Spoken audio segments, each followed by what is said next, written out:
오늘은 삼위일체 하나님에 대해서 이야기를 한번 나눠보도록 하겠습니다. 삼위일체 하나님, 참 이게 이야기는 많이 들어봤는데 이 삼위일체는 무엇인가에 대해서 우리가 참 알기가 쉽지 않은 것 같습니다. 삼위일체 하나님이란 무엇인가 하면 성부 하나님, 그다음에 성자 예수님, 성령 하나님, 이 세 분이 곧 한 본체를 이루신다. 그래서 삼위가 한 본체를 이루신다라는 그러한 개념입니다. 근데 이 개념을 우리가 사실은 정상적인 사고 안에서는 이걸 이해하기가 어려워요. 아니, 어렵다는 걸 넘어서서 불가능하다라는 것이 맞을 수 있을 것 같습니다. 그래서 이거를 좀 설명하기 위해서 많은 분들이 좀 이거를 어떻게 하면 설명할 수 있을까에 대해서 노력을 많이 했습니다. 그리고 교회 역사에 따라서 때로는 이것 때문에 이단 시비가 걸리기도 하고, 이것 때문에 사람의 목숨이 왔다 갔다 거리기도 하는 그런 일들을 겪었던 아주 교회 역사에서도 많이 등장하는 그러한 신비입니다. 그래서 어떤 분들은 이거를 설명하기 위해서 어떻게 설명했냐면 이 재미있는 표현으로는 이 삼위일체는 떡라면과도 같다 라고 표현을 했어요. 떡라면에 뭐가 들어가면 떡도 들어가죠, 라면, 면도 들어가죠, 국물도 들어가죠. 이 세 가지가 함께 어우러져서 떡라면이라는 한 본체를 한 그 본체를 이룬다 라고 설명을 하려고도 시도를 했어요. 근데 이게 맞을까? 이 시도도 정말 좋은 시도인 것 같긴 해요. 왜냐하면 세 개의 다른 요소가 하나를 이룬다 라는 거는 참 좋은 시도이긴 하지만, 이거는 이 세 존재가 한 근원을 이룬다 라는 그 시작점을 설명하기에는 상당히 부족한 점이 있습니다. 그래서 이것도 그렇게 온전한 삼위일체에 대한 설명은 아닌 것 같습니다. 그래서 어떤 사람들은 또 이렇게도 설명해요. 삼위일체 하나님은 아빠의 모습과도 같다. 이게 무슨 말이냐? 아버지가 나한테는 아버지의 모습으로 나타나고, 직장에서는 아버지가 출근해서 직장에 나가서는 아버지의 모습이 아닌 그런 무슨 대리 부장의 모습을 나타내기도 하고, 그 다음에 또 그 아버지의 부모님에게는 자식의 모습으로, 때로는 아빠의 모습, 때로는 직장에서는 직장인의 모습, 때로는 본가에 가서는 자녀의 모습으로, 이 세 가지의 모습이 다 다른 그런 아버지의 모습이 삼위일체의 모습을 설명할 수 있다라고도 하지만, 이것도 삼위일체에 대한 오류를 포함하고 있습니다. 뭐냐면 아빠라는 분이 직장에 있을 때는 그 가정이나 혹은 그 본가에서는 존재하지 않는 그런 모습을 보이게 되죠. 그걸 설명할 수가 없습니다. 왜냐하면 삼위일체 하나님께서는 성자, 성부, 성령이 각각의 동시간대에 어떤 한 분이 빠진다고 해서 다른 곳에 그런 빈 자리를 허용하지 않기 때문에 이것도 삼위일체에 대해서 온전하게 설명할 수 없어요. 그러니까 이런 식으로 하나님에 대해서, 삼위일체에 대해서 어떻게든 설명하려는 시도들이 굉장히 많았다라는 거예요. 그런데 왜 삼위일체에 대해서 이렇게 굳이 이렇게 돌려가면서 설명을 많이 하려고 했을까? 이거에 대해서 우리는 무엇을 알 수 있냐면, 이렇게 삼위일체 하나님에 대해서 설명하려고자 했던 노력들은 삼위일체 하나님에 대한 온전한 이해가 없다면 우리는 하나님에 대해서 때로는 한 부분이 빠진, 때로는 온전히 하나님에 대한 모습을 이해하기 어려울 수 있다는 것을 나타냅니다. 하나님에 대해서 온전하게 이해하려면 우리는 삼위일체 하나님에 대해서 인식을 하고 이해를 해야 우리는 하나님에 대해서 건강하게 인식을 할 수가 있다라는 것을 말합니다. 왜냐하면 하나님에 대한 인식의 문제에서 우리가 하나님에 대해서 어떻게 이해하느냐에 따라서 우리의 신앙에 나아가야 할 방향이 달라지기 때문에 그렇죠. 그런데 이것이 잘못된 하나님에 대한 인식으로 나아간다면 이것은 심각한 문제를 일으키는 수준에까지 넘어가게 된다는 것입니다. 그래서 내용으로 들어가 보면요, 첫 번째, 하나님 인식에 대한 문제, 삼위일체 하나님에 대한 이해의 필요성에 대해서 한번 말씀을 드려보도록 하겠습니다. 여기 보면요, 과거에 어떤 사람들에 의하면 하나님에 대한 믿음과 인간의 자유에 대한 긍정은 서로 공존할 수 없다라고 주장하는 사람들이 있었다고 해요.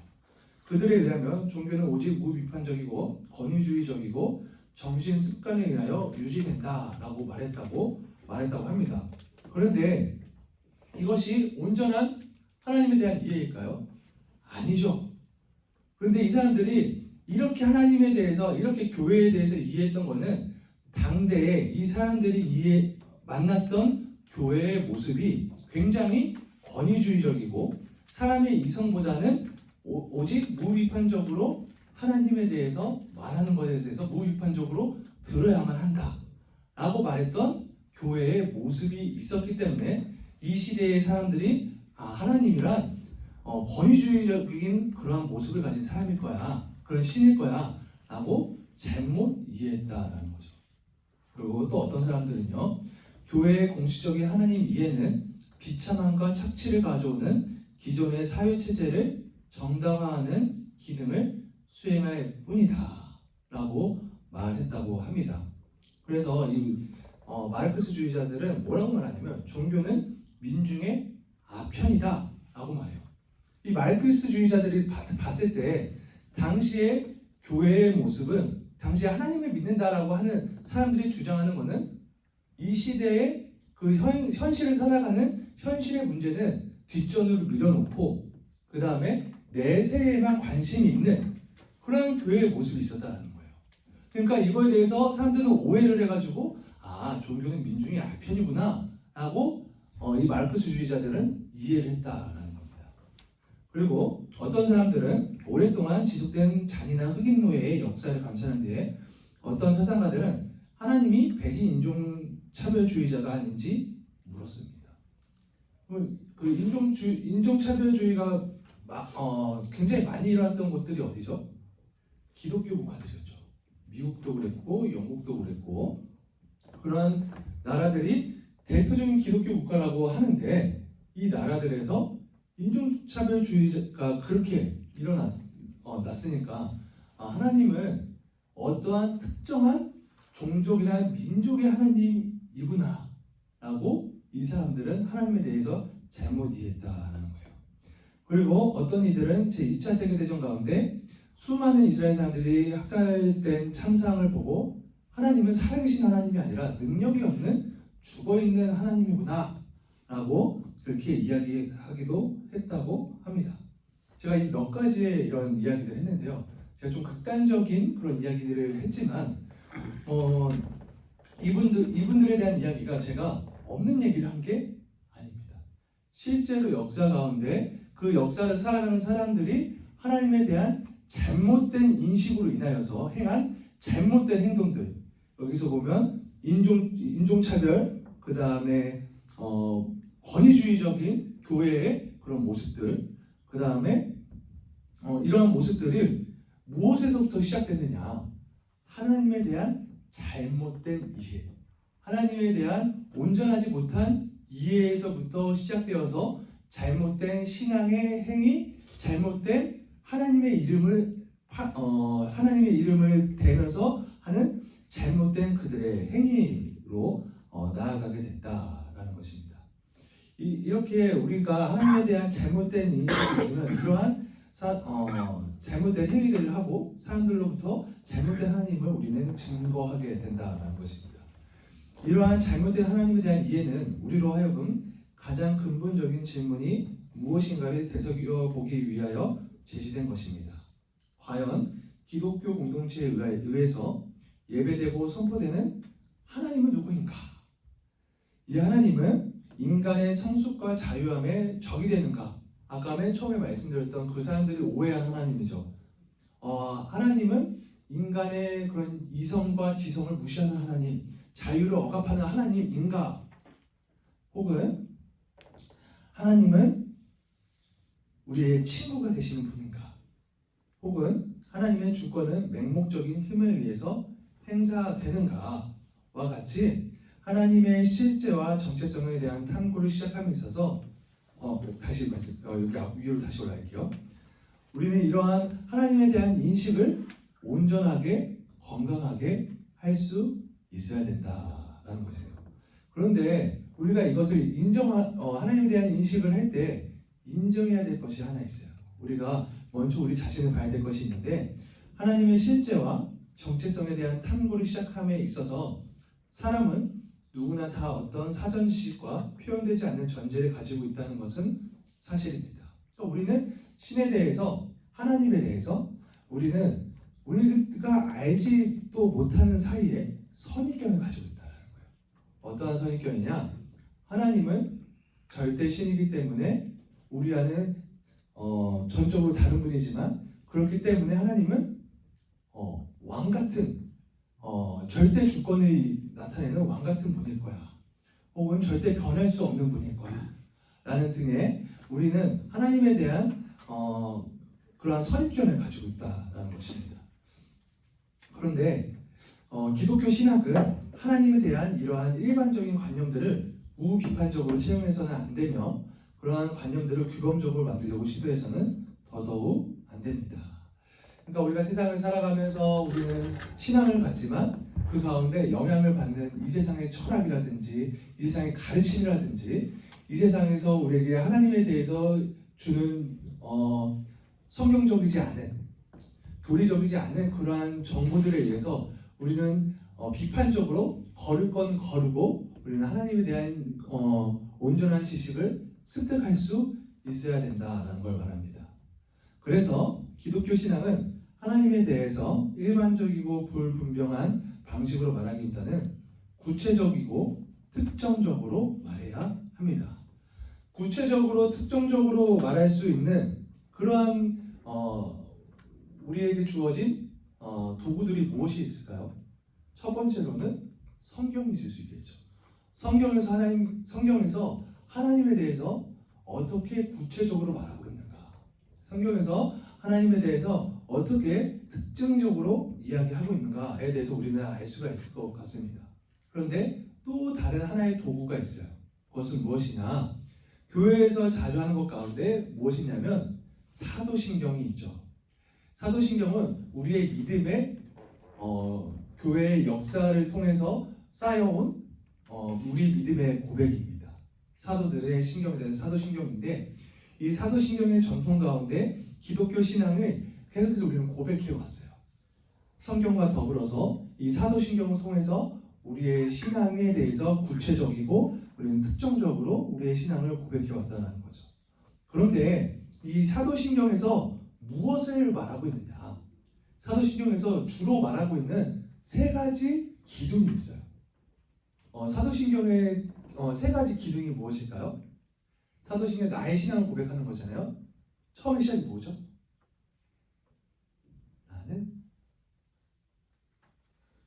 사도신경 다들 조금 아직 교회 학교를 안 나왔구나. 괜찮습니다. 이제 알아가면 됩니다. 사도신경의 세 가지 중요한 기둥은 뭐냐면 성부 하나님에 대한 고백과 성자 예수님에 대한 고백, 그리고 성령 하나님에 대한 믿음의 고백입니다. 이 사도신경은 성부와 성자와 성령에 대해서 신앙을 고백하고 있습니다. 그런데 이 사도신경은 성령에 대해서는 조금 약해요. 성령에 대한 설명은 조금 약하고 성자에 대한 고백이 조금 더 강합니다. 근데 이제 우리 기독교 전통에서 사도신경과 더불어서 니케아 신조라고 한 신경이 또 나오거든요. 이 니케아 신경에서는 이 성령에 대한 좀 믿음의 고백이 조금 더 강하긴 합니다. 그런데 교회의 역사에서는 항상 이런 믿음의 고백을 할 때 세 가지 중요한 기둥을 분명히 얘기했다는 거예요. 성부에 대한 고백과 성자에 대한 고백과 성령에 대한 고백. 요약하자면 그리스도인은 하나님이 삼위일체이심을 고백해야 합니다라고 우리 교회 역사 가운데 그렇게 우리에게 믿음의 고백의 그러한 교과서를 알려주고 있다는 거예요. 믿음의 고백의 교과서, 믿음의 고백의 가장 중요한 세 기둥은 성부와 성자와 성령에 대한 고백을 할 때 우리는 한쪽으로 치우치지 않는 하나님에 대한 온전한 지식에 이룰 수가 있다는 거예요. 하나님에 대한 온전한 인식에 대해서 할 수가 있다. 이러한 것들이 삼위일체적으로 하나님을 우리가 알지 못할 때 하나님은 우리와 상관없는 그러한 분으로밖에 묘사할 수밖에 없고, 아까 말씀드렸던 그러한 하나님은 오해들이 생길 수밖에 없다. 하나님에 대한 오해가 생기지 않기 위해서 우리는 하나님을 더욱더 폭넓고 구체적으로 특정적으로 이야기할 수 있어야 되는데, 그 방법이 바로 삼위일체적으로 하나님을 설명하는 것이다 라는 것입니다. 이 삼위일체 신앙은 책상 위에서 이루어지는 사변적인 신앙이 아닙니다. 이 삼위일체 신앙은 여러 세기 동안 교회가 복음의 선포에 대해서 성취했던 결과로 얻어진 것입니다. 삼위일체로는 성경에서 증언되고 기독교 공동체에 의해서 경험된 하나님의 사랑의 사역에 대한 제2차적인 성찰입니다. 다시 말하면 삼위일체 신앙의 출발점은 하나님의 사랑의 복음으로서, 이 사랑의 복음은 그리스도 안에서 나타나고 성령의 능력 안에서 지금도 이 세계를 변혁하는 가운데 역사합니다. 이렇게 되어져 있죠. 이 마지막 문단이 사실은 줄을 그어 놓으셔도 될 것 같아요.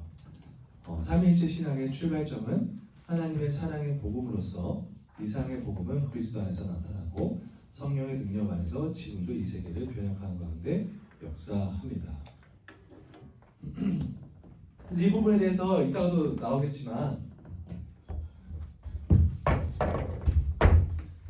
이 삼위일체 신앙의 중심은 사랑입니다. 이 삼위일체 하나님에 대해서 우리가 하나님은 사랑이시다라고 하잖아요.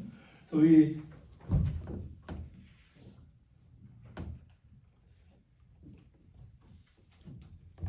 이 하나님에 대해서 이해를 할 때 삼위일체적으로 이해한다라는 건 어떻게 우리가 이해할 수가 있냐면, 어떻게 구체적으로, 아까 구체적이고 특정적으로 이야기해야 된다고 했는데, 하나님은 사랑이시다라고 얘기한다면 우리는 사랑이라는 것에 대해서 아까도 말씀드렸지만 선입견이 있다, 혹은 나만의 사랑의 그러한 인식이 있잖아요. 그래서 하나님에 대해서 오해를 할 수가 있어요.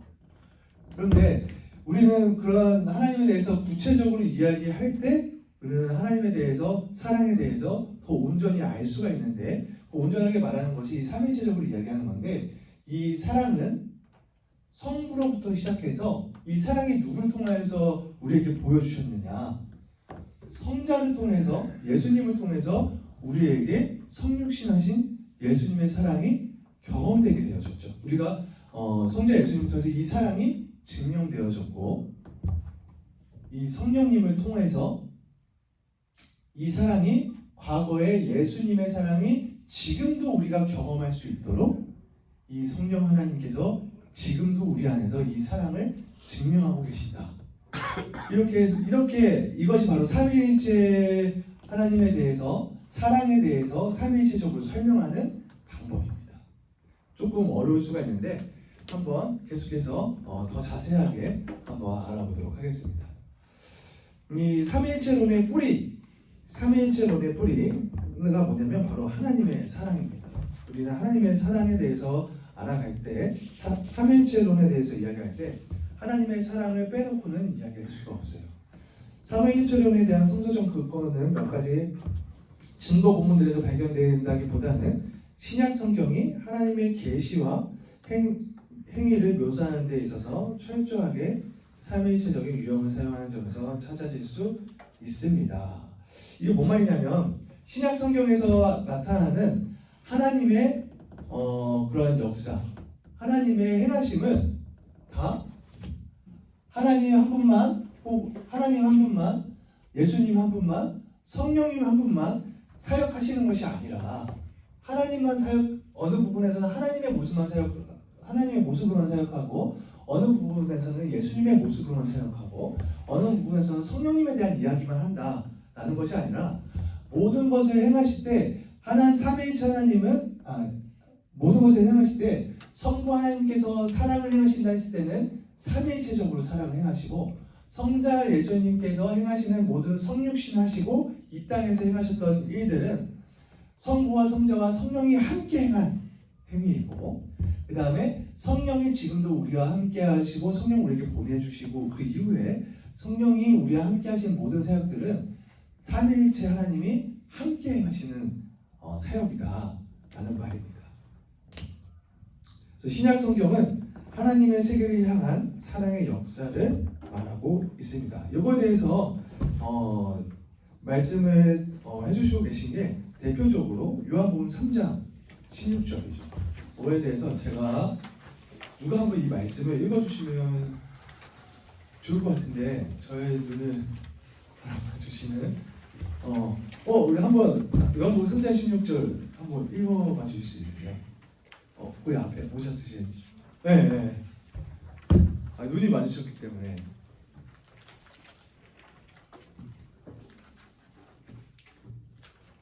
요한복음 3장 16절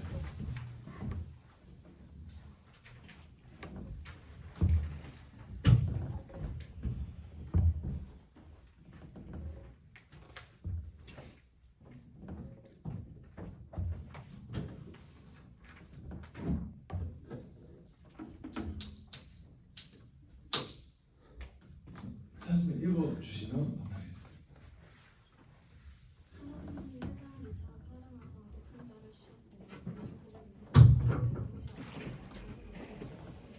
아멘. 이 요한복음 3장 16절에서는 뭘 말하고 있냐면 하나님이 세상을 이처럼 사랑하사 누구 보냈다고 하죠? 독생자 예수님을 보내셨다라고 우리에 대해서 하나님이 세상을 사랑하고 있고 그 사랑을 실천하셨다라는 걸 우리에게 말씀해주고 있습니다. 그렇게 신약 성경은 이 전제를 깔고 시작해요. 그리고 이 사랑의 역사를 기술함에 있어서 하나님의 행위의 세 중심이 있다라고 말하고 있는데요. 여기도 중요한데요. 아까 얘기했던 부분은 다시 한번 여기에 써놨습니다. 하나님의 사랑은 근원적으로는 성부라고 불려지는 분으로부터 오고 성자라고 불려지는 분의 희생적인 사랑 안에서 세계를 향하여 인간적으로 시행되고 성령이라고 불려지는 분에 의해서 그리스도인의 삶에서 임재하는 역동적인 실제가 된다. 이게 아까 위에서 말씀드렸던 부분이에요.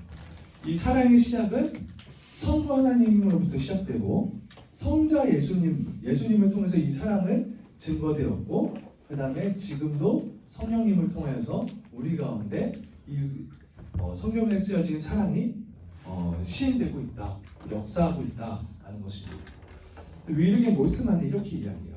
복음의 이야기는 성부와 성자와 성령 사이의 위대한 사랑의 이야기이며 그 속에서 우리가 천지와 함께 참여하게 되는 하나님의 사랑의 이야기입니다. 라고 멋있게 이 몰트만이라는 사람이 이야기했습니다. 그래서 삼위일체 하나님에 대한 이야기는 사실은 우리와 지금도 연관되어져 있는, 관계되어져 있는 그러한 실제적인 삶의 이야기이다 라고 몰트만이 이야기하고 있습니다. 한번 더 자세히 보도록 할게요. 삼위일체 하나님께서는 교회가 경험한 하나님이십니다. 예수 그리스도 안에서 알려진 하나님은 우리 안에 계신 하나님, 우리 위에 계신 하나님이시고 우리를 위한 하나님이며 우리 안에 계신 하나님입니다. 여기 우리 위에 계신 하나님이다. 우리 교회가 경험한 하나님은 우리 위에 계신 하나님이다 할 때 위에 계신 하나님을 우리는 누구라고 이해할 수가 있을까요? 하늘에 계신 하나님, 성부 하나님이라고 이해할 수가 있고 그리고 우리를 위한 하나님이다 라고 했을 때 우리를 위한 하나님은 우리를 위해 이 땅에 오신 성자 예수님이라고 표현할 수가 있고 우리 안에 계신 하나님이다 라고 한다면 우리와 함께 하시는 성령 하나님이다 라고 말씀드릴 수가 있습니다. 또 하나님은 사랑하시는 하나님이며 은혜의 주님으로서 예수 그리스도이시고 공동체를 창조하시는 하나님의 성령입니다. 여기도 보면 하나님은 사랑하시는 하나님이시고 은혜의 예수님이고 공동체를 창조하시고 공동체와 함께하는 하나님의 성령이다 라고 되어져 있는데 이 성경 본문 이러한 내용을 담고 있는 성경 본문을 우리 너무나도 잘 알고 있어요. 우리는 매주 이 성경 본문을 접합니다. 이게 뭐냐면 고린도 후서 13장 13절을 제가 한번 읽어보도록 할게요. 고린도 후서 13장 13절에 뭐라고 나오냐면 주 예수 그리스도의 은혜와 하나님의 사랑과 성령의 교통하심이 너희 우리와 함께 있을지어다. 이렇게 말씀하시죠. 우리 매주 언제 듣죠? 축도할 때 듣죠. 순서는 조금 다르지만 예수 그리스도의 은혜와 하나님의 사랑과 성령의 교통하심이 이 세 분의 동일한 세 분의 성부 하나님, 성자 예수님, 성령 하나님의 세 분의 역사가 우리 공동체와 함께 하신다. 하나님께서 삼위일체적으로 우리 공동체와 함께 하신다라고 말씀하십니다. 이러한 표현들은 하나님이 세 분임을 뜻하는 것이 아니라 하나이나 구분된 하나님의 사랑이 구분되는 가운데 인격적으로 표현된 것을 뜻합니다. 하나이나 사랑이라는 큰 전제 안에 사랑이라는 하나를 표현하지만 하나님의 사랑이 세 인격적으로 표현된다. 이게 표현된다라고 뜻합니다. 우리는 그래서 하나님에 대해서 세 가지 방법으로 인격적으로 하나님의 사랑을 경험할 수가 있다. 성자 예수님의 사랑, 지금도 나와 함께 하시는 성령님의 사랑, 그리고 이 모든 것의 시작인 성부 하나님의 사랑을 우리는 경험할 수가 있다. 그래서 여기서 인격적으로 표현된다라는 뜻을 조금 어려워하시는 분들도 있더라고요. 우리가 인격적으로 하나님을 경험한다 했을 때 이 인격적인 것은 무엇이냐면 하나님에 대해서 하나님은 사랑이시다. 예수님이 우리를 사랑하신다. 성령님이 우리와 함께 하신다. 라는 것이 성경의 글자, 문자적으로만 적혀 있는 것을 우리가 머리로만 아는 것을 머리로 아는 것을 지식적으로 하나님을 안다 라고 표현할 수가 있을 거예요. 그런데 예수님께서 사랑하신다 하셨을 때 그 사랑이 나를 향해서 있구나. 예수님이 나를 사랑하시는 분이시구나 라고 경험하는 것이 바로 예수님께서 나를 인격적으로 사랑하신다. 문자적인 것이 아니라 내가 경험적으로 예수님의 사랑이 나를 향해 있구나 라는 것을 안다는 것이 인격적으로 경험한다라는 것입니다. 그래서 우리는 하나님의 사랑이 구분되는 가운데 세 가지로 인격적으로 경험할 수가 있습니다. 하나님이 세 가지 방식의 구분되는 인격으로서 자신을 드러낼 때 하나님의 사랑의 구조는 하나님 자신의 내재적이고 영원한 존재에 그 뿌리를 두고 있는 것입니다. 일단 읽어보도록 할게요. 하나님의 내재적인 삶 안에 서로 자신을 내어준 행위가 있고 서로 나누어주는 사랑의 공동체가 있는데 바로 이 존재가 성경에서 증언되는 세계를 향한 교회가 경험한 하나님의 사랑의 역사의 근거가 된다. 말이 너무 어렵죠? 제가 설명해 드리도록 할게요.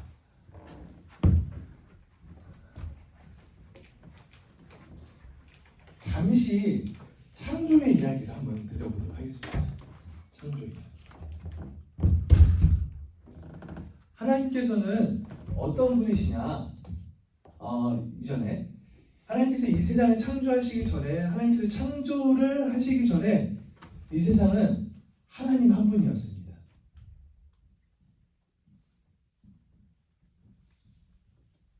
모든 것의 근원이었죠. 하나님 한 분만으로 이 세상이 가득 차 있는 그러한 사실 세상이라는 하나님 외에 다른 것이 없는 그러한 곳이었죠. 그렇다면 이것은 완전할까요? 완전하지 않을까요? 하나님 한 분만으로 하나님은 전능하시고 완벽한 분이시기 때문에 이것이 가장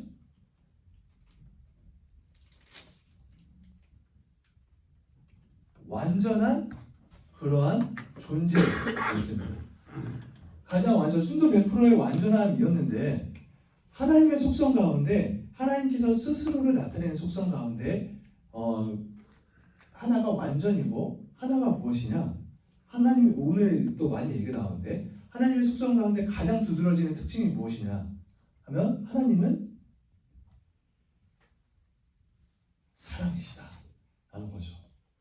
근데 하나님께서는 이 사랑하시기 위하여서 하나님 창조 사역을 이루어 가시는데 여러분 사랑은 나 나 혼자 완벽하게 있으면 사랑할 수가 있을까요? 사랑은 뭐가 필요하죠? 대상이 필요하죠. 그죠? 그래서 하나님께서는 이 세상을 창조하시기 전에 이 사랑의 대상을 나누어 주십니다. 그게 뭐냐? 하나님께서는 사랑하기 위해서 사랑의 대상을 출현시키시는데 바로 성자와 성령.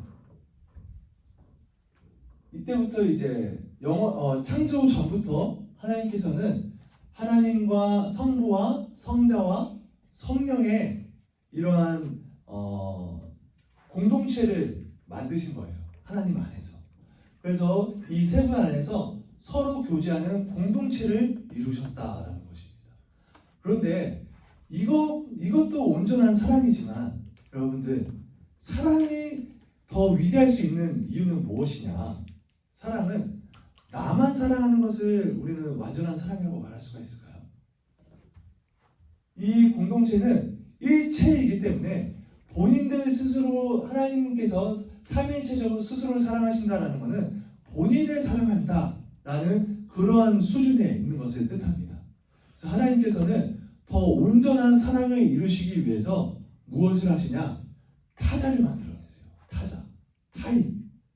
그 타자가 무엇이냐? 창조물을 뜻하죠. 하나님께서는 하나님 외에 다른 사랑의 존재를 사랑하기 위해서 타자를 만들어내십니다. 그래서 하나님께서는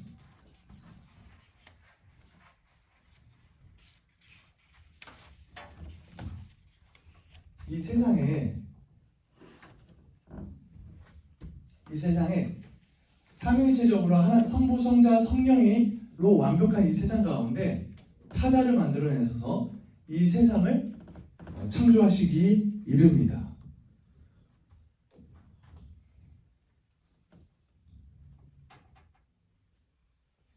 잠시만요.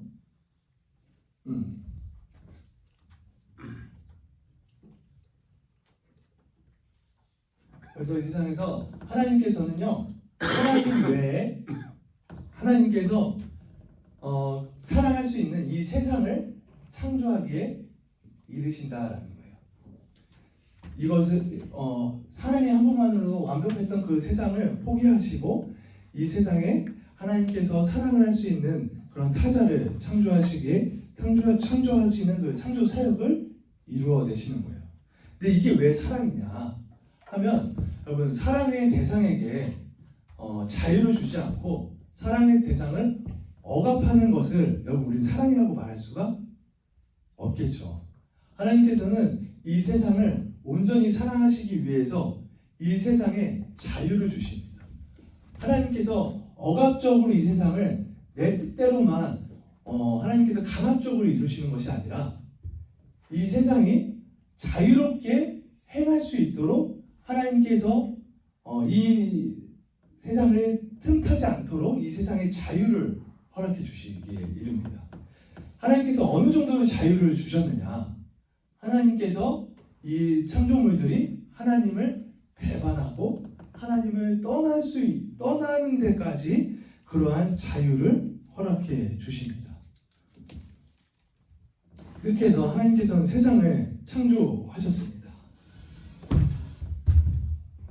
오늘 설명이 약간 좀 부족한데, 그런데 여기서 말하는 이 내재적인 삼위일체의 근거가 무엇이냐?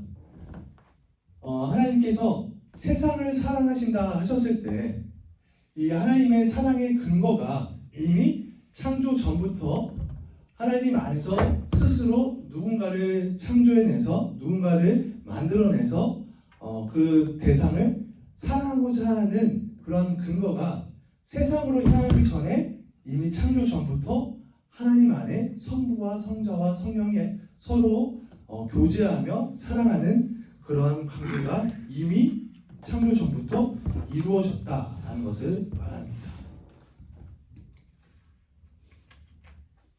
3번으로 넘어가도록 할게요. 이거에 대해서 이따가 한 번 더 자세하게 설명할 수 있으면 제가 설명해 드리도록 하겠습니다.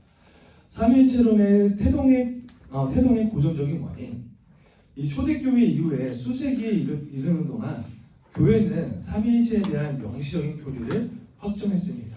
이는 곧 본성은 하나이며 세 인격으로 구분된다입니다. 이러한 하나님의 삼위일체는 고대의 종속론, 양태론, 그리고 삼신론에 반대하는 것에서 시작되었다고 볼 수 있습니다. 우리가 초대교회로 계속 올라가다 보면 사실 삼위일체다. 이러한 신학적인 그러한 명제가 처음부터 확립되진 않았다는 거죠. 왜 이 삼위일체론이 이렇게 등장하고 삼위일체론에 대해서 강조를 하기 시작했냐면 아까도 말씀드렸지만 하나님의 잘못된 인식 그리고 이 잘못된 인식이 어디로까지 넘어가냐 이단으로까지 넘어가서 발전되게 이르르니까 이 하나님에 대한 온전한 설명을 하기 위해서 삼위일체에 대해서 설명을 하게 되었다라는 것을 볼 수가 있는데요. 하나님에 대해서 잘못된 인식에 대해서 대표적인 종속론, 양태론, 삼신론에 대해서 한번 말씀을 드리도록 해볼게요. 이 종속론에 따르면 성부와 성자와 성령의 이름들은 신성의 서로 다른 서열을 기술하는 것이다. 우리는 보통 이런 거 좋아하잖아요. 줄 세우기 좋아하죠. 누가 가장 위에 있고 가장 높은 존재이고 그 밑에 어떤 존재가 있고 그 밑에 어떤 존재가 있다. 상위의 신이 있고 하위의 신이 있고 이런 식으로 우리는 줄 세우기를 좋아한단 말이에요.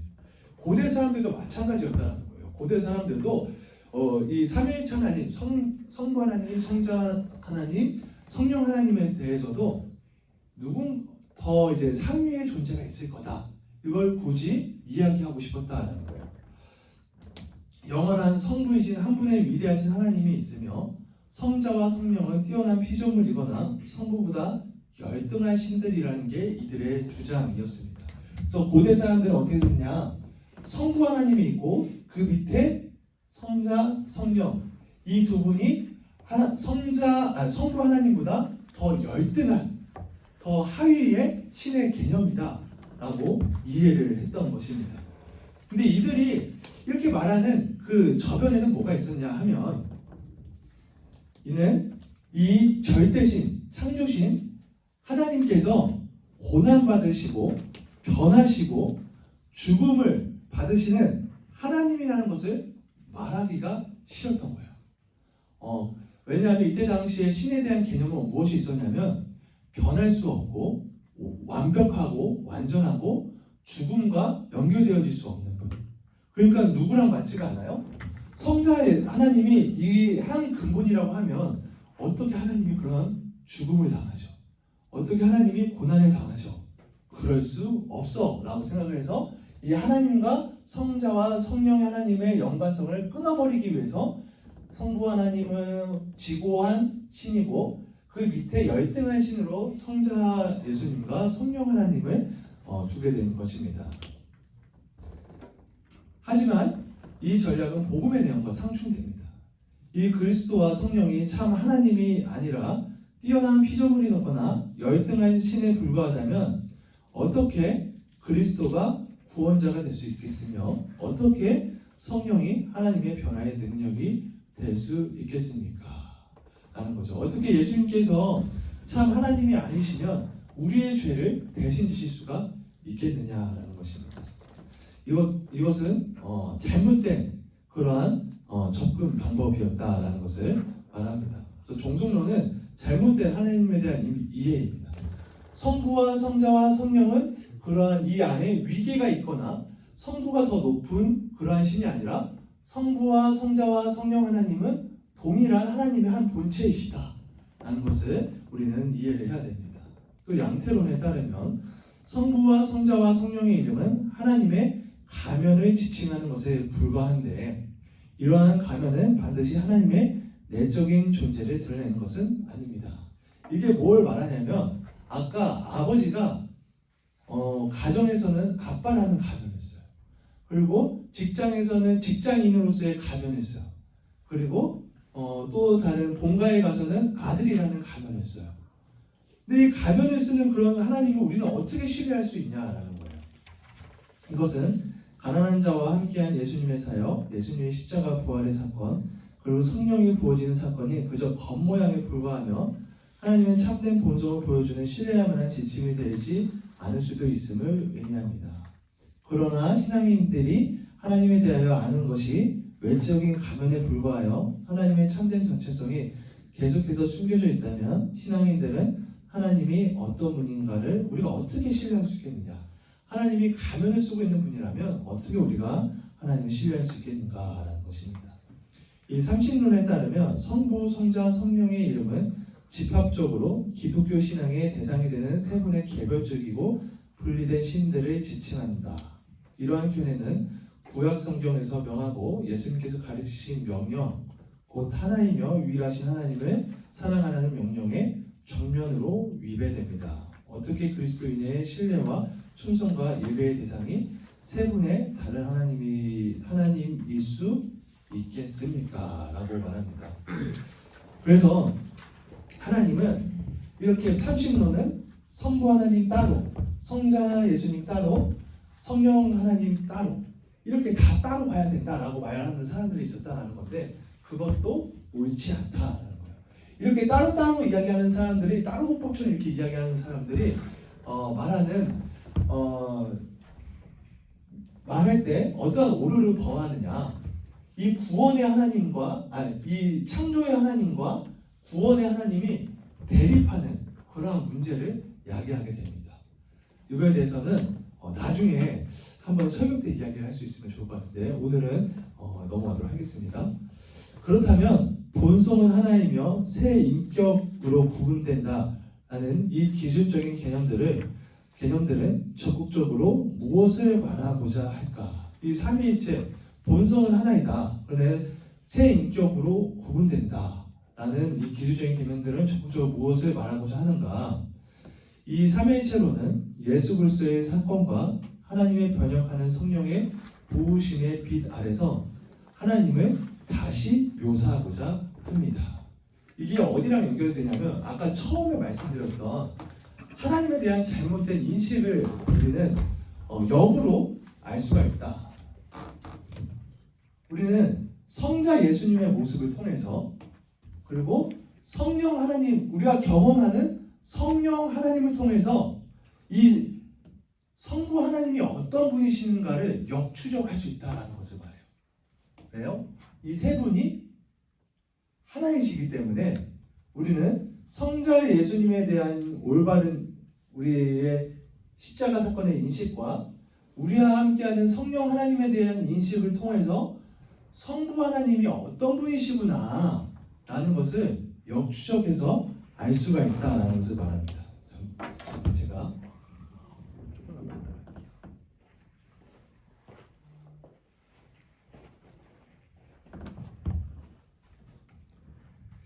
밑에 보면 이는 그리스도 안에서 나타나고 성령의 능력 안에서 지금도 역사하고 있는 하나님의 세상을 향한 사랑이 결코 우연적이거나 변덕적이거나 임시적인 것이 아님을 말하고 있습니다. 이 삼위일체로는 가난한 자와 친구가 되고 죄인의 용서는 예수님의 이야기 속에서 우리가 아는 하나님과는 전적으로 다른 하나님의 사악하고 와성적인 측면이 없음을 말하고자 합니다. 하나님은 자신을 내어주고 타자를 긍정하고 공동체를 만들어가는 사랑입니다. 그 어떤 모습을 통해서 알 수가 있어요? 말씀이 곧 육신이 되신 예수님의 모습을 통해서 우리가 생각하는 이 하나님에 대한 모습이 하나님은 그렇게 남들을 짓밟고 하는 그런 사악한 하나님이 아니시구나라는 걸 누구의 모습을 통해서? 예수님의 모습을 통해서 우리가 알 수가 있다는 거예요. 그러니까 예수님께서 가난한 자와 함께 하시고 예수님께서 그 병자들과 함께 하시고 예수님께서 소외된 자와 함께 하시는 그런 모습을 복음서를 통해서 보여주신 것은 곧 하나님께서 그러한 사랑을 가지신 분이시구나 라는 것을 우리가 알 수가 있어요. 그리고 우리는 우리와 함께 하시는 성령님의 모습을 통해서 성령님께서 공동체를 세우시는 분이시라면 하나님께서 공동체를 세우고자 하시는 분이시구나 라는 것을 우리는 이 근원인 하나님에 대한 지식을 알아갈 수가 있다라는 것입니다. 그러므로 하나님을 삼위일체로 묘사하는 것은 하나님에 대한 우리의 모든 선입견의 문제를 제기하는 것입니다. 하나님은 고독한 절대자가 아니라 자유 가운데 자신을 내어주는 사랑입니다. 아까 자신을 내어주는 사랑에 대해서 잠깐 설명드렸죠. 하나님을 타자를 지배하고자 하는 거대한 권력의 의지가 아니라 힘과 사랑을 나누는 가운데 공동체를 형성하고자 하는 공동체의 의지입니다. 근데 이거를 잘못 이해한 사람들, 하나님을 절대적인 고독자로만 이해하고 하나님을 남을 지배하는 힘으로만 이해했던 사람들, 그런 사람들이 어떠한 잘못을 저질렀죠? 그런 사람들이 남을 지배하는 그러한 인종차별주의자의 모습이라든지 교회가 권력을 따라가는 그러한 모습이라든지 그러한 모습들에 대한 잘못된 인식을 가지고 있었기에 그러한 잘못들을 행하기 마련이었죠. 하나님께서는 절대적인 권력도 아니고 무한한 자기중심주의도 아니고 창조적이고 희생적이고 능력을 주는 사랑입니다. 우리는 이러한 모습을 무엇을 통해서 알 수가 있어요? 성자 예수님과 성령 하나님을 통해서 알 수가 있다라는 것입니다.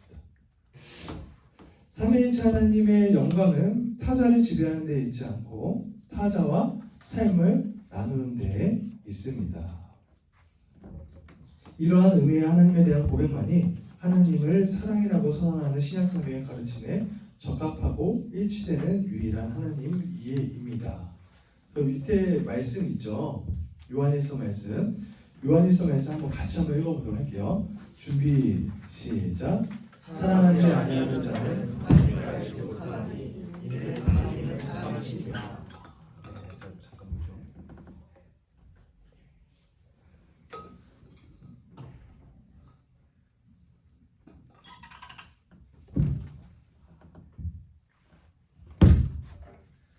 그래서 우리는 성자 예수님과 성령 하나님을 알면 알수록 하나님은 사랑이시구나라는 것을 깨닫게 된다라는 것입니다. 그래서 4번 왜곡된 하나님에 대한 이해들. 그리고 왜곡된 하나님에 대한 이해들을 우리가 왜 자꾸 알아야 되냐면 우리가 이러한 잘못에 빠질 수도 있기 때문입니다. 우리가 삼위일체론을 외면할 때 기독교적 하나님 이해의 왜곡들이 일어납니다.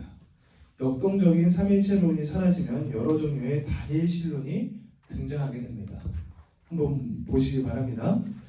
삼위일체 하나님은 세 분이 하나라고 했는데 이 세 분이 하나님을 인정하지 못하고 어떠한 특정한 하나님에 대한 믿음만 있는 그런 경우를 말하는데요. 첫 번째로는 창조주 단일 신론이다. 이게 뭐냐면 성부 단일 신론이라고 말할 수도 있겠는데요. 하나님은 우주의 지혜의 일원리, 모든 만물의 근원, 때로는 어떤 특정한 종족이나 민족의 창조주로 인식된다. 하나님과 우리 사이의 관계를 이렇게 이해할 때 여기에는 죄의 자각이 거의 없으며 그에 따라 용서, 회개, 셈의 철저한 변혁의 필요성이 거의 강조되지 않는다라고 되어져 있습니다.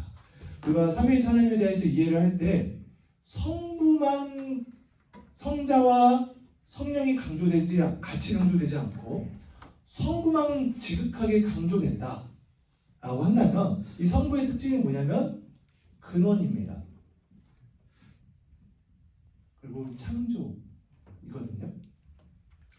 이 근원이고 창조이신 하나님에 대한 그러한 이해가 있고 이러한 성부 하나님에 대한 인식과 믿음만 있으면 무엇이 되냐? 어떠한 민족의 하나님으로만 이해가 되는 거예요. 그래서 이러한 이해를 가지고 있는 대표적인 집단이 뭐냐? 유대교, 이슬람 들이 이러한 이해를 하고 있죠. 그래서 유대교는 누구를 받아들이지 않죠? 메시아, 예수님을 받아들이지 않아요. 그리고 그러다 보니까 성령에 대해서도 굉장히 약한 측면을 가지고 있죠. 그렇지만 그렇죠. 두 번째로 더 넘어가 보도록 할게요. 구속주 단일신론. 이것은 성자 단일신론에 대한 이야기인데 오직 예수님만이 신뢰와 충성의 대상이 되는데 여기서의 단일신 예수님은 복음서에서 선포되는 예수님이기보다는 어떤 종파의 창시자 정도로 여겨집니다. 이러한 구속주 단일신론적 이해에서는 예수님을 나의 구속주로서 숭배하는 것과 모든 자연과 역사에 대한 하나님의 주권을 선포한 것 사이에 별 관련이 찾아지지 않습니다.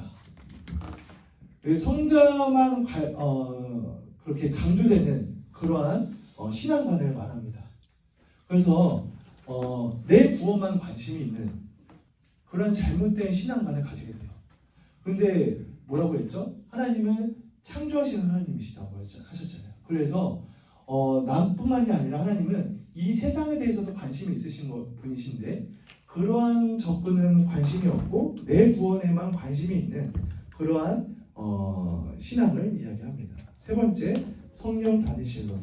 여기서는 성령의 체험과 성령의 은사가 모든 것이 됩니다. 이 성령 단위신론에서는 영을 분별하여서 그 영이 예수 그리스도의 영인지를 살펴보며 그 영이 공동체에 지어가며 하나님 타자를 섬기도록 위하여 성령의 영지를 검증하는 노력이 거의 발견되지 않고 어떤 은사적 집단들은 성령 단위신론의 위험할 정도로 가깝게 접근하고 있습니다. 그래서 이러한 결론적으로 뭘 말하냐면 이 삼위일체론 가운데 성부에만 관심을 갖고 다른 성자와 성령의 관심을 갖지 않게 될 때 어떻게 발전하게 되느냐? 아까 말씀드린 것처럼 유대교와 이슬람과 다를 바가 없고 이 성자에만 관심이 있느냐? 그것도 건강하지 못한 신앙을 갖게 되고 성령에만 관심이 갖게 되면 우리 그것 또한 건강하지 못한 그러한 신앙을 가지게 된다라고 말씀하고 있는 것입니다. 그래서 우리의 신앙은 이 세상을 창조하신 하나님에 대한 신앙과 그다음에 나에게 구원을 주시는 예수님에 대한 신앙과 그다음에 지금도 우리와 함께 하시는 성령님에 대한 신앙이 골고루 우리는 관심을 가지고 새 중심 출골 토대로 우리의 신앙이 우리의 믿음이 고백되어져야 된다라는 것을 말합니다. 다섯 번째, 삼위일체론의 의미의 재진술. 앞서 살펴본 대로 삼위일체 신앙의 심층 문법은 자유 가운데 자신을 타자에게 내어주며 공동체와 나눔의 삶을 창조하는 하나님의 놀라운 사랑입니다. 잠시만요. 약간 더워서.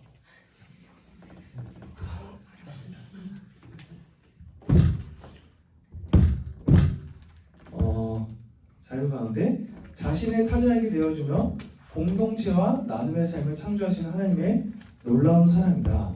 이것을 여러분 밑줄 좀 그어주셨으면 좋겠어요. 자유 가운데 자신을 타자에게 내어주며 공동체와 나눔의 삶을 창조하는 하나님의 놀라운 사랑이다. 하나님은 이렇게 공동체를 지향하는 가운데 이 세계를 지으셨고 이 세계와 관계하시는데 그것은 하나님이 영원 전부터 그러한 하나님이시기 때문입니다. 이를 더 깊게 이해하기 위해서 세 가지 문장들을 덧붙여 보도록 하겠습니다. 첫 번째, 여기도 밑줄 보면 좋습니다. 하나님의 삼위일체로서 고백하는 것은 하나님의 삶이 영원 전부터 관계 가운데 있는 인격적인 삶임을 긍정하는 것입니다. 하나님은 영원 전부터 관계 맺는 하나님이시고 인격적인 하나님이시다라는 거예요. 그래서 우리가 하나님에 대해서 이해를 할 때 우리는 어떠한 하나님을 경험해야 되냐? 인격적인 하나님을 경험해야 된다. 이 말이 무엇을 의미하느냐? 하나님은 하늘에 계셔서 나와 떨어져 있어서 나와 관계하지 않는 하나님이 아니시라 하나님께서는 하나님의 속성이고 근거이고 하나님의 본성은 무엇이냐 하면 관계 맺으시고 그러한 인격적인 하나님이시다. 아까 인격이 뭐라고 했죠? 인격적으로 하나님 만나는 것이 그냥 그런 하나님에 대한 내용들이 내가 문자적으로만 이해하는 것이 아니라 하나님은 살아계셔서 나에게 향해서 말씀하시는 하나님, 나와 관계하시는 하나님이시다라는 게 인격적인 하나님을 나타내는 것이라고 말씀드렸습니다. 밑에 한번 제가 읽어보도록 할게요. 하나님이 영원 전부터 그러니까 창조 전부터 성부, 성자, 성령으로 살아계시며 사랑하십니다. 하나님의 영원한 존재 안에 이미 운동이 있고 생명이 있으며 인격적인 관계가 있고 사랑의 주고받음이 이미 하나님의 내적 근거 안에 있었다. 이는 삼위일체 하나님의 인격은 고립되고 독립된 자아들이 아니라 서로 관계를 맺는 가운데 자신의 정체성을 가집니다. 삼위일체의 인격은 자신을 타자와 철저히 분리하여 규정하는 자기 안에 갇힌 주체가 아닙니다. 이게 뭔 말이냐면 저를 설명할 때 있어서 저에 대해서 설명하는 여러 가지 방법이 있겠죠. 근데 저를 설명하는 데 있어서 김정우는 나이가 한 20대 중반이고 뭐 키는 몇 정도 되고 몸무게는 한 70에서 80kg 정도 되고 등등해 이렇게 설명을 하는데 이거는 저에 대해서 그냥 피상적인 정보만을 설명하는 것일 수 있어요. 그런데 저에 대해서 설명하는 방법 중에 하나는 뭐냐면 이 김정훈이라는 사람은 임기 권사의 아들이다. 그 다음에 김다영 씨의 동생이고 그 다음에 교회에서는 사랑받는 미션 공동체의 목사였다. 라는 식으로 관계적으로 이 사람을 설명하는 방법이 있을 수 있다는 거죠. 근데 하나님에 대해서도 우리는 그렇게 설명을 할 수가 있어요.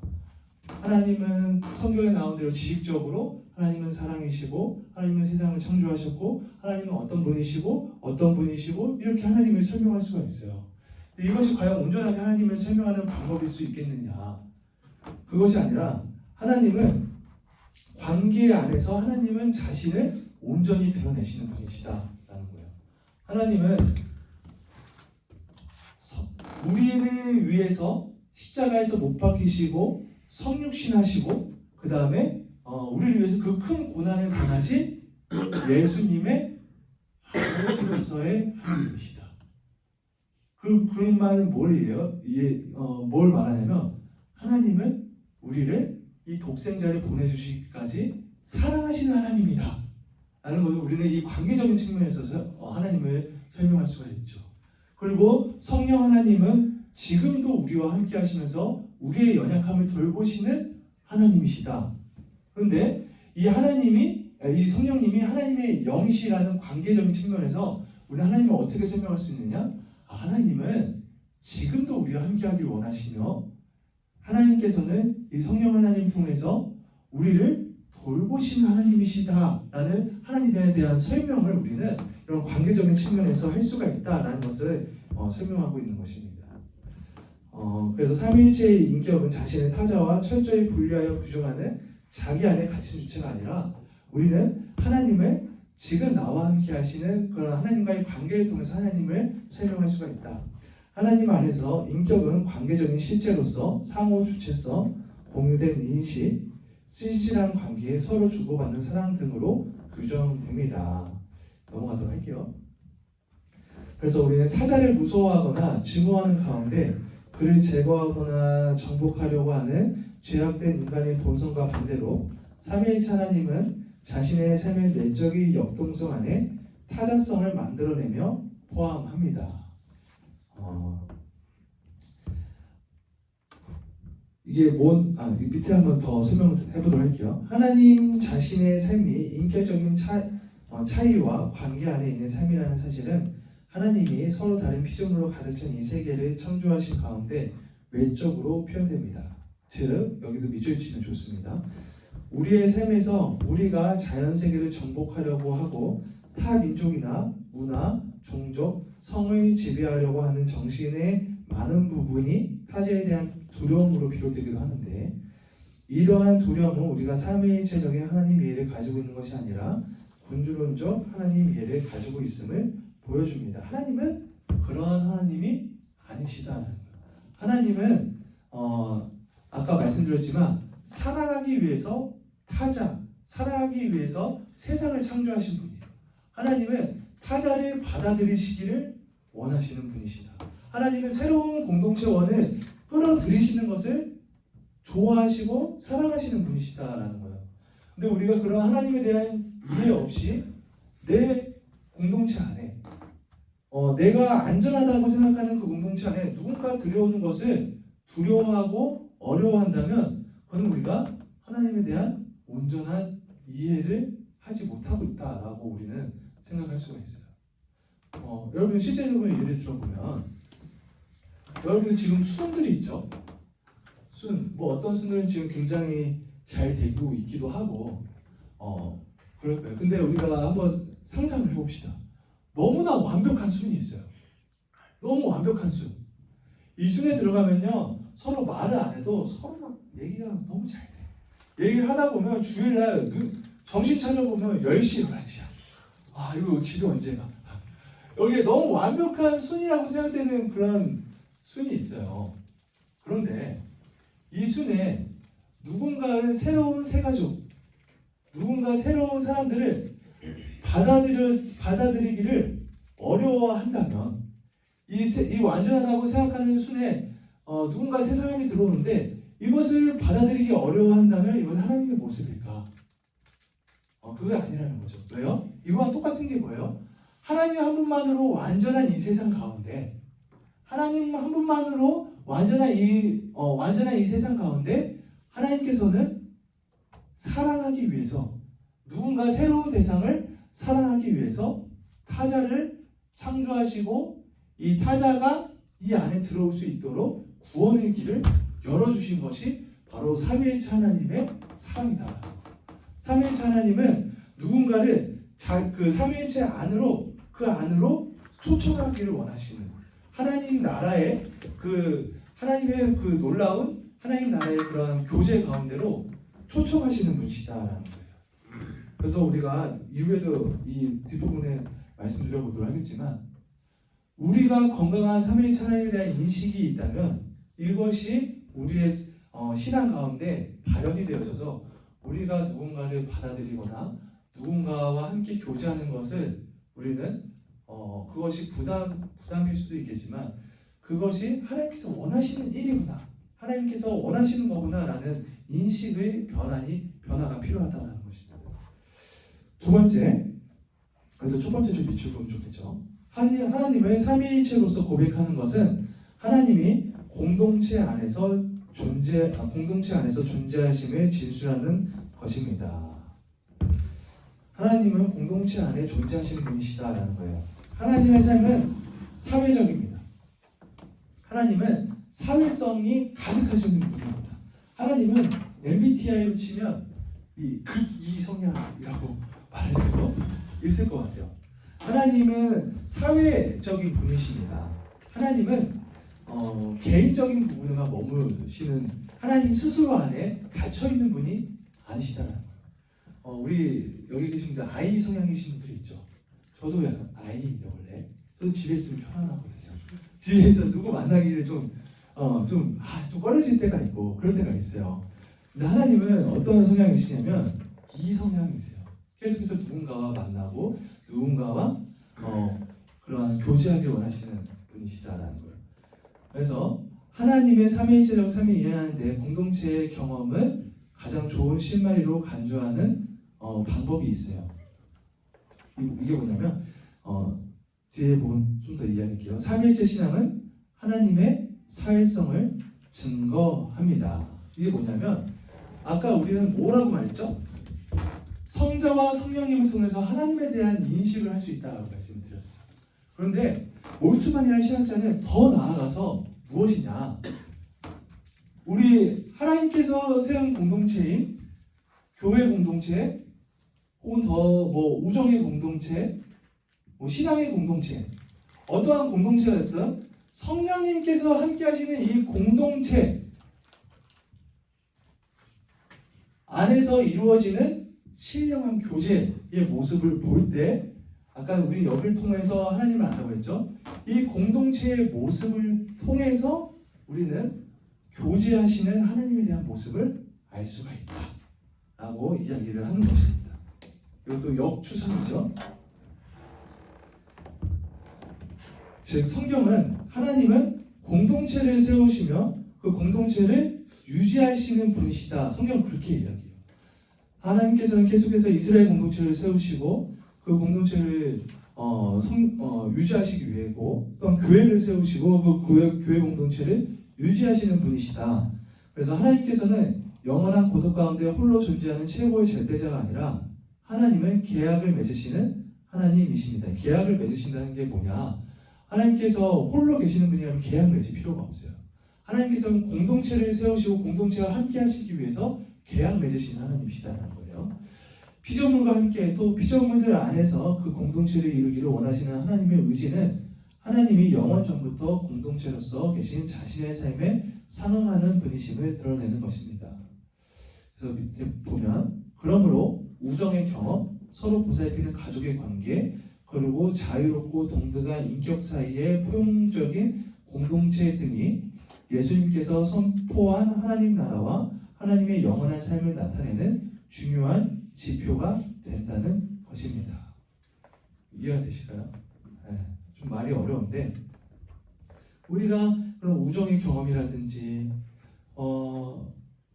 그런 사랑이 넘치는 가족의 모습이라든지 우리 수원성교회처럼 정말 신령한 교제가 넘치는 그런 공동체의 모습들을 통해서 우리는 하나님의 모습이 하나님께서 어떤 분이시구나라는 것을 인식할 수가 있다. 왜요? 이 가운데 함께 하시는 성령 하나님께서 성부 하나님과 동일한 본체를 가지시고 계시기 때문에 우리는 그 성부 하나님에 대해서 우리는 인식을 할 수 있고 성부 하나님 계시는 하나의 하늘나라가 어떠한 곳이구나라는 것에 대한 인식을 할 수가 있다라는 것입니다. 밑에 그렇기에 삼위일체 신학은 기독교 사회 윤리의 바탕이 됩니다. 여기 밑줄 한번 그어보세요. 서로 다른 문화, 인종, 성을 가진 사람들이 공동체를 형성하면서 정의롭고 자유로운 가운데 평화를 누리기를 바라는 기독교 희망은 하나님의 삼위일체론적인 논리에 상응하는 것입니다. 그러니까 우리가 하나님을 믿는 사람들이라면 우리가 하나님을 따르는 하나님의 백성이고 하나님의 자녀라면 그 앞에 서로 다른 문화, 인종, 성을 가진 사람들이 공동체를 형성해서 정의롭고 자유로운 가운데 평화를 누리도록 우리는 힘써 행해야 된다. 따라서 삼위일체 하나님에 대한 고백은 인간의 자유와 권리를 부정하는 모든 전제주의를 거부합니다. 공동의 복제를 위협하는 모든 우상숭배적인 개인주의를 또한 거부해야 합니다. 삼위일체론에 따르면 사람 가운데 있는 하나님의 존재는 모든 성차별, 인종차별, 계층차별의 벽을 넘어서서 참된 공동체를 이루는 원천이 되어야 합니다. 네. 여러분들 그렇게 해주시기 바라요. 우리 교회가 때로는 좀 자주 그런 부끄러운 모습들을 많이 보이곤 하는데 건강한 교회, 하나님께서 원하시는 교회는 그런 차별에 앞장서는 그러한 교회의 모습이 아니다라는 거죠. 세 번째로 넘어가도록 할게요. 하나님의 삼위일체로서 고백하는 것은 하나님의 삶이 본질적으로 자신을 내어주는 사랑임을 말하는 것입니다. 하나님을 삼위일체로서 고백하는 것은 하나님의 삶이 본질적으로 자신을 내어주는 사랑임을 말하는 것입니다. 복음서 이야기는 하나님의 죄와 죽음을 이기는 공감하는 사랑의 힘으로 규정합니다. 근데 공감한다는 것이 무엇이냐? 다른 사람과 함께 고난당한다는 것을 뜻합니다. 그래서 위의 이야기를 다시 한번 들어가 보면 복음서 이야기는 하나님의 죄와 죽음을 이기는 고난당하는 사랑의 힘으로 성경을 이야기하고 있다. 네, 라고 말합니다. 예수 그리스도 안에서 하나님은 세계의 구원을 위하여 고난과 소외와 죽음의 길을 가십니다. 예수님 안에서 하나님은 세계의 구원을 위해서 고난과 소외와 죽음의 길을 가십니다. 하나님은 자유 가운데 영원히 사랑하시되 그저 내키는 대로 사랑하는 분이 아니라 하나님은 세계와의 관계 속에서 상처받는 곳에까지 이르는데 심지어 시간성, 학대, 고난, 죽음의 깊은 곳까지 경험하십니다. 누구를 통해서 이렇게 경험하셨을까요? 성자 예수님을 통해서 하나님께서는 시간 안에 들어오셨고 학대당하시고 고난당하시고 죽음까지 경험하셨습니다. 이는 성부, 성자, 성령으로서의 하나님의 본래적으로 서로 자신을 내어주며 끊임없이 사랑하는 살아있는 분이기 때문입니다. 이와 같은 삼위일체 하나님의 무한한 사랑은 그리스도의 십자가에 결정적으로 계시되어 있으며 인간이 우정, 공감, 희생적인 사랑, 포용적인 공동체 등을 이루는 데 그 원천과 힘이 됩니다. 이 삼위일체 하나님이 삶을 자유케 하며 새 공동체를 창조하는 가운데 자신을 내어주는 사랑이라면 우리의 구원은 하나님의 아가페적 삶의 방식을 나누는 것과 분리하여 이해될 수 없습니다. 밑에 보도록 할게요. 삼위일체 하나님이 공감하는 가운데 사랑의 계속적인 역사라면 우리는 삼위일체를 과거 지향적으로만 생각하기보다는 미래 지향적으로도 생각해야 합니다. 이게 뭔 말이냐면 삼위일체 하나님이 공감하는 가운데, 그러니까 삼위일체 하나님이 우리를 위해서 그 고난 당하시는 가운데 고난 당하시는 가운데 행하시는 사랑이 어느 한 시점에만 행해져서 끝나는 그런 하나님의 사랑이 일시적인 사랑이 아니라 지금도 지금 이 순간에도 계속해서 진행 중인 하나님의 사랑이라면 우리가 미래에 대해서 우리는 그렇기 때문에 희망을 가질 수 있고 우리는 미래에 대해서 그렇기 때문에 소망을 가질 수가 있다라는 것입니다. 하나님의 사랑은 과거에만 한순간에만 끝나는 것이 아니다라는 것이죠. 6번으로 넘어가도록 할게요. 하나님의 선택의 은혜. 사실 이 선택의 부분은 여러분들 어떻게 이해하시면 되냐면 보너스라고 이해하시면 됩니다. 여기서부터는 이제 약간 너무 다 이해하려고 하시지 않으셔도 돼요. 선택의 부분은 좀 어렵기 때문에 그래도 한번 보도록 하면 기독교 역사에 있어서 예정론, 곧 하나님의 영원한 예정에 관한 교리만큼 오해되고 왜곡되었으며 수많은 논쟁과 불안을 초래했던 교리도 거의 없을 것입니다. 웨스트민스터 신앙고백은 하나님의 은밀한 예정에 의하여 그리고 하나님의 영광을 드러내기 위하여 영원 전부터 어떤 사람들과 천사들은 영원한 생명으로 예정되었고 다른 사람들과 천사들은 영원한 죽음으로 예정되었다고 말하고 있습니다. 이렇게 기술될 때 선택론은 하나님의 자의적이고 폭군이자 인간 자유의 적으로 만드는 것처럼 보입니다. 여태까지 말한 하나님과 전혀 다른 그런 모습으로 우리는 선택론을 생각할 때 그러한 하나님을 이해할 수밖에 없다라는 거예요. 왜요? 누군가는 이미 선택되어졌고 누군가는 이미 버림당했다면 사람에게 무슨 자유가 있는 것인가 라고 생각할 수가 있고 사람들은 오해할 수가 있다는 거죠. 이러한 가르침의 결과는 운명론과 크게 다르지 않는 것처럼 보입니다. 이러한 예정론은 좋은 소식이라기보다는 당연히 무시무시한 소식이라고 느껴지기 마련이죠. 성경의 증언에 따르면 하나님의 선택의 은혜는 놀라운 것이지 무시무시한 것이 아닙니다. 그렇다는 것은 선택론이 뭔가 오해가 있다는 거죠. 구약 성경에서 이스라엘이 하나님의 백성으로 선택된 것이 그들의 힘이나 재능에 있었던 것이 아니라 하나님의 자유로운 사랑 때문이었듯이 이스라엘 백성들이 뭐가 잘나서 선택된 것이 아니었잖아요. 신약 성경에서도 하나님의 은혜는 놀랍게도 죄인들, 가난한 자들, 버림받은 자들에게 향하고 있습니다. 오히려 하나님의 은혜는 그런 소외된 자들을 잘난 것 하나 없는 자들에게 향하고 있다라는 거죠. 하나님의 뜻의 신비는 예수 그리스도 안에서 하나님께서 유대인 및 이방인 모두에게 자유 가운데 은혜를 베풀기로 결정하셨음에 있습니다. 하나님의 이러한 은혜를 받아들이는 믿음조차도 여기서는 하나님의 거저 주시는 선물로 여겨집니다. 그래서 밑줄 한번 그어보시면 그러므로 선택이라는 성서적 주제는 하나님을 향한 신송 가운데 자리 잡고 있습니다. 이게 뭔 말이냐면 우리는 선택에 대해서 생각할 때 내 입장에서만 생각을 하려고 한다는 거죠. 근데 하나님 입장에서 우리가 생각을 해보면 선택받는 모든 사람들은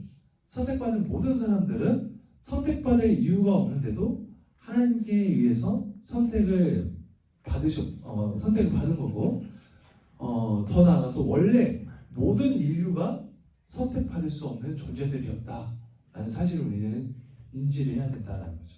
그러한 가운데 선택은 무시무시한 것이 아니라 선택받을 수 없는 사람들에게 행한 하나님의 은혜이다라는 우리는 인식을 가져야 된다는 거예요.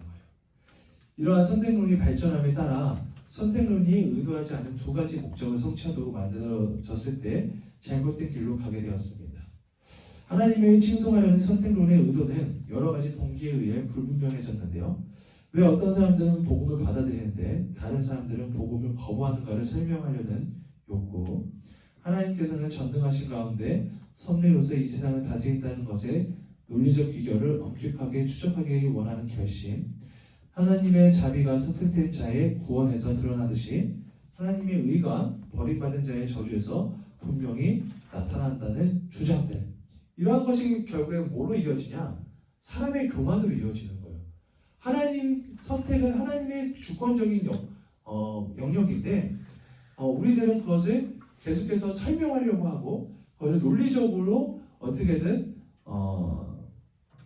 증거하려고 하는 그러한 내 입장에서 이거를 이해하려고 하는 그러한 교만한 자기 변호에서 이러한 오해들이 생기기 마련입니다. 이러한 잘못된 의도가 생기기 마련입니다. 그러나 삼위일체적인 맥락에서 볼 때 선택은 오직 하나의 중심적인 목적을 가지고 있습니다. 그것은 하나님의 모든 사역이 자유로운 은혜로부터 출발한다는 것을 선포하는 것입니다. 선택론은 영원 전부터 공동체 안에서 사시는 하나님이 은혜 가운데 타자를 공동체 안으로 포함하기를 원하신다는 것을 말합니다. 1번 보면 선택의 주체는 삼위일체 하나님이시다. 선택의 주체는 하나님의 절대적인 주권이다. 그런데 선택하시는 하나님은 맹목적인 권력을 휘둘러서 인간의 운명을 미리 마음대로 정해버리는 자의적인 그런 하나님이 아니라 선택은 하나님께서 타자와 함께 교제 안에 있는 하나님의 사랑을 나누기로 결정하신 것입니다. 선택은 하나님께서 세계를 위한 하나님이 되시기로 결정한 것입니다. 하나님께서 선택을 안 하셔도 돼요. 하나님께서 선택을 안 하셔도 되는데 첫 번째로 뭐냐? 우리가 이해해야 될 것은 선택하지 않아도 될 하나님이 이 세상을 사랑하셔서 사람들을 구원하시기로 선택하시기로 결정하셨다. 라는 이해를 우리는 가져야 된다는 거죠. 두 번째, 하나님의 선택에 관해 우리의 지식의 유일한 기초는 예수 그리스도 안에서 나타난 하나님의 세상을 향한 측량할 수 없는 사랑인데 이 사랑을 우리는 성령의 공동체 안에서 나눕니다. 우리가 하나님께서 세상을 선택하신다. 우리 한 사람 한 사람을 선택하신다라고 하셨을 때 우리가 가질 수 있는 그 지식의 기초는 그 중심에는 하나님의 사랑이 있다. 하나님께서 그 사람들을 이 세상들을 사랑하셔서 그 사람들을 선택하신 그 동기가 바로 사랑이시다라는 것을 말합니다. 우리는 이 세상의 기초가 세워지기 전부터 그리스도 안에서 선택되었기에 우리에게는 주저할 것이 아무것도 없고 우리의 구원은 오직 하나님의 은혜에만 달려있고 그 어느 것도 우리를 그리스도 예수 안에 있는 하나님의 사랑에서 끊을 수 없음을 확신하는 가운데 살 수 있음을 우리는 알고 있습니다. 하나님께서는 모든 사람이 여기 한번 밑줄 한번 그어볼게요. 하나님께서는 모든 사람이 구원에 이르기를 원하시고 교회로 하여금 온 세상에 복음을 선포하기를 원하시기에 우리는 우리 자신이 하나님이 선택하시는 은혜에 대하여 미리 한계를 설정해서는 안 된다는 것을 알아야 합니다. 그래서 예전에 어떤 사람들이 있었느냐, 선택된 사람들이 있고 선택되지 않은 사람들이 있으니까 내가 못하러 선교를 해, 내가 못하러 전도할 필요 없어. 어차피 믿을 사람은 하나님께서 이미 선택하셨기 때문에 내가 그 전도하지 않아도 그 사람들은 전도되게 되어져 있어. 내가 아무런 노력도 하지 않아도 돼 라고 착각하는 사람들이 있었어요. 오해하는 사람들이 있었어요. 하지만 그렇게 해서는 안 된다라고 말하고 있죠. 하나님께서는 모든 사람이 구원에 이르기를 원하시고 하나님께서는 그렇기 때문에 우리가 하나님이 선택하신 은혜에 대해서 우리가 교만하게 미리 그 한계를 설정해서는 안 된다라는 것을 인식을 해야 됩니다. 세 번째, 선택의 목표는 1차적으로 고립된 개인의 구원에 그치는 것이 아니라 하나님의 백성의 창조에 있습니다. 선택론은 우리의 지나친 자기관심을 충족시키기 위해서 생겨진 것이 아니라 우리로 하여금 공동체 안에서 삶의 축복을 누리며 책임을 다하는 길을 열어주기 위하여 의도된 것입니다. 선택은 하나님을 섬기며 영화롭게 하는 공동체를 창조하고자 하는 하나님의 뜻의 표현입니다. 하나님께서는 그리스도 안에서 새로운 인간을 지으셔서 자신에 대한 집착에서 자유케 하시고 그들로 하여금 자유 가운데 하나님을 감사하며 섬기며 이웃과 연대하도록 만드셨습니다. 이 중간쯤에 보면 굉장히 중요한 말이 있는데요. 선택은 하나님을 섬기며 영화롭게 하는 공동체를 창조하고자 하는 하나님의 뜻의 표현이다. 하나님께서 여러분들을 선택하셔서 구원을 이루시고 여러분들에게 구원의 은혜를 주셨다라는 것은 하나님께서 여러분들이 있는 그곳이 여러분들을 통하여서 구원을 이루는 그러한 공동체적인 구원을 이루는 데까지 넘어가기를 원하신다는 거예요. 이게 성경에서 어디에 나오냐면 사도행전 16장 31절을 한번 같이 한번 보면 좋을 것 같아요.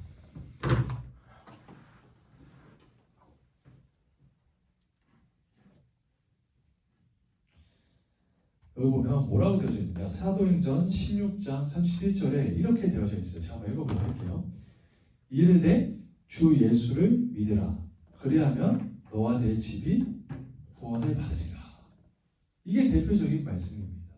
하나님께서는요, 어떤 한 사람만 그 개인적인 차원에서 구원을 이루시기를 원하시는 분이 아니고 하나님께서는 그 사람을 통해서 그 집이, 그 직장이, 그 사람이 만나는 사람들이 이 사람을 통해서 구원을 이루기 위해서 하나님께서는 그 사람을 선택하신 것이다 라고 성경은 이야기하고 있습니다.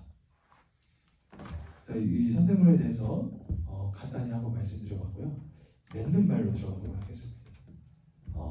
결론을 지으면 삼위일체론 하나님의 선택론은 모두 하나님을 일반적으로 기술하지 않고 기독교적으로 특정한 분으로 묘사합니다. 삼위일체론이 기독교의 독특한 하나님 이해라면 그리고 이 하나님 이해가 이 세계 안에서 사는 그리스도인의 삶의 방식에 그 분명한 방향과 형식을 주는 것이라면 오늘날 교회 앞에 던져진 질문은 명백합니다. 하나님은 관계 안에 사는 인격적 삶의 기초가 되는 하나님입니까? 다양한 인간 공동체의 근거가 되는 하나님입니까?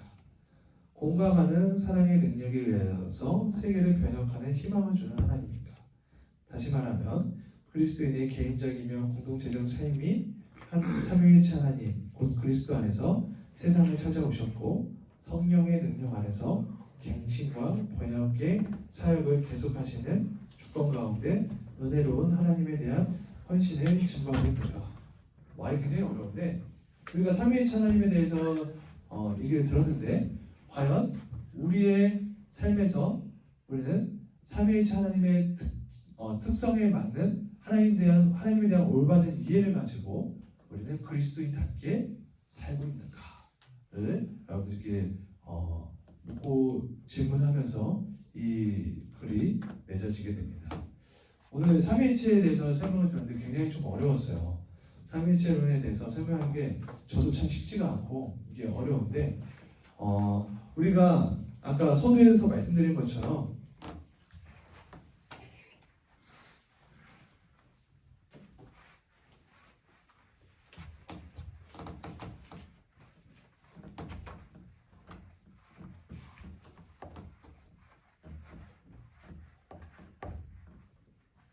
서두에서 말씀드린 것처럼 삼위일체론이 우리가 왜 배워야 되고 삼위일체론에 대해서 우리가 왜 인식을 해야 되는가 하면 사람들은 각자 아까 말씀드린 것처럼 각자 나름대로의 하나님에 대한 그런 선입견과 혹은 이 세상에서 말하는 그런 흐름 가운데 하나님에 대한 잘못된 인식을 가지고 있단 말이죠. 과거에서 어떤 시대에서는 그런 잘못된 인식이 인종차별주의적인 하나님에 대해서 이야기를 했고 어떠한 시대에서는 하나님은 죽어있고 살아있지 않고 우리와 멀리 있는 우리와 넘을 수 없는 벽 사이에 우리를 관망하는 그런 하나님이다라고 잘못된 인식을 가지고 있었고, 그리고 어떠한 하나님은 사람의 자유를 존중하지 않고 사람을 되게 억압적이시고 군주적인 그런 무서운 하나님으로 잘못된 이해를 했다라는 거예요. 근데 이 문제점들은 뭐예요? 하나님에 대해서 삼위일체적으로 이해하지 않고 하나님에 대해서 자신들의 삶에서 하나님을 대체할 만한 다른 무언가를 대입해서 하나님을 이해했다라는 거예요. 근데 왜 그러냐? 하나님에 대해서 우리는 성경에 대해서 인식할 때 하나님에 대한 인식은 사실은 우리가 인식할 수 있는 하나님의 인식의 범위는 사실은 좀 부족해요. 예수님에 대해서는 우리가 복음서를 통해서 인식을 할 수가 있고, 성령님은 우리가 경험하면서 성령님에 대한 인식을 할 수 있단 말이에요. 그렇죠. 그런데 이 두 번에 대한 인식은 우리가 할 수가 있는데, 하나님에 대한 인식은 사실 하나님 나라에 있는 그러한 분으로서 우리는 인식을 하기 때문에 하나님에 대한 인식이 이렇게 오해를 가질 수가 있다. 그런데 이 세 분이 독립적이지만 한 본체를 가지고 있다라는 게 삼위일체라면, 우리는 이 힌트를 가지고 성자 예수님의 성육신 하셔서 이 땅에서 행하셨던 그런 사역들, 낮은 자와 함께 하시고, 그 다음에 차별하지 않으시고, 그 다음에 성령 하나님은 공동체를 이루시고 사람을 자유롭게 하시고 우리와 지금도 함께 하시는 하나님, 이러한 특성을 통해서 우리는 누구에 대한 인식? 성부 하나님에 대한 인식, 그리고 성부 하나님께서 계신 하나님 나라에 대한 인식을 건강하게 할 수가 있다. 이러한 인식들이, 우리가 건강한 인식이 있을 때 우리는 이 인식에 이런 하나님에 대한 인식을 하면서 우리의 신앙, 우리의 삶, 우리의 공동체가 이러한 삼위일체 하나님에 대해서 우리가 증거하면서 행하는 그러한 신앙생활을 해야 된다라고 말씀을 드려보도록 하겠습니다. 그리고 아까 제가 창조에 대해서 설명할 때 조금 부족한 것 같아서 이것만 하고 마지막으로 이것만 하고 오늘 설명을 마치도록 할게요. 아까 그게 조금 많이 부족한 것 같아요. 이 세상을 창조하시기 전에 하나님 한 분만으로 이 세상을 완전했다라고 말씀드렸습니다. 그렇죠? 이 세상은 완전했다고 하는데 하나님께서는 사랑이시기 때문에 그 사랑의 대상을 만드셨다라고 했어요. 그래서 이 세상은 성부와 성자와 성령으로 교제하시는 이 공동체를 이루셨다라고 말씀을 드렸습니다. 이게 언제? 영원 전, 이 세상이 창조되어지기 전부터 이러한 내적인 삼위일체라고 하거든요. 이러한 내적인 그러한 공동체를 이미 이루셨다라는 거예요. 그래서 하나님의 이러한 특성을 가지고 우리는 뭘 알 수가 있느냐? 하나님은 혼자 계시기를 원하시는 하나님이 아니라 하나님은 누군가와 교제하시기를 원하시는 하나님, 공동체를 이루시는 하나님, 그 다음에 누군가 타자를 초대하는 것을 무서워하지 않는, 두려워하지 않으시는, 그걸 반기시는 하나님이시다. 그런데 이러한 사랑을 이러한 세계를 넘어서서 이제는 자기 안에 있는 사랑을 넘어서서 절대적인 타자, 그게 뭐예요? 하나님과 전적으로 다른 타자의 세상을 창조하시고 세상과 교제하시기를 원하시는 그러한 역사를 이루셨다라고 이렇게 설명을 드렸어야 됐는데, 제가 아까 뭔가 이게 좀 꼬였습니다. 그래서 이게 잘 설명이 안 됐던 것 같아서 이렇게 설명을 드려보도록 할게요. 그래서 이 하나님의 사랑은, 이 세상을 사랑하시는 방법은 억압하거나 이 세상을 자기의 말을 듣는 그러한 로봇처럼 만드시지 않으시고, 하나님의 사랑의 방식은 이 이 세상이 자유롭게 행하도록 놔두시는, 그렇게 관찰하시고 보시지만 그것을 방임한다라고 표현할 수는 없고, 이러한 이 세상에 자유를 주셔서, 심지어 어떤 정도의 자유?